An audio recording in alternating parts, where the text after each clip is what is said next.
Vikings are often seen as being savage and uncivilized, and that they attack civilized countries in order to obtain wealth and women.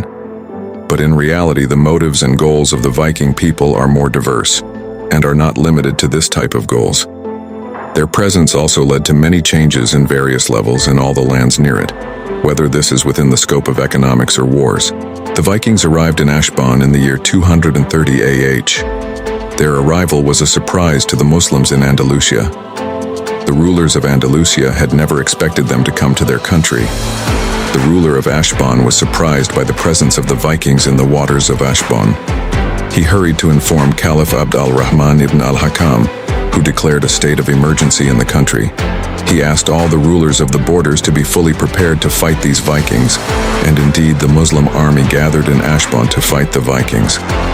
The fighting between them continued for 13 days and ended with the Vikings' departure from Ashbaan, but they headed south of the country until they reached the city of Seville, one of the cities of Andalusia. The Vikings, among the rulers of Ashbaan, died. They headed south towards Seville. However, Seville did not have impregnable fortresses and did not have an army to defend the city. Therefore, the Vikings were able to enter the city. They plundered the city, captured its people, and demolished its mosques. The Umayyad Caliph arose because the armies of all died. The cities of Andalusia were under the leadership of Abdullah bin Kulayb and Muhammad bin Rustam. Several conferences took place between Muslims and the Vikings in Seville, in which the Vikings prevailed, until the decisive battle in which the Muslims were victorious over the Vikings, which was known as the Battle of Tablada.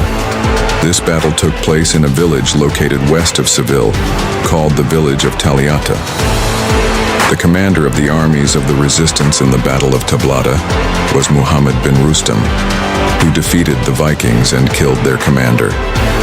And 1,000 of their soldiers, and many of them were captured, and most of them burned their ships. And in front of the mothers of emergency resistance, the Vikings were in enough of Seville. But on their way, they asked, in order to take revenge on the Austrians, Barngara, on Lebala, and Beja.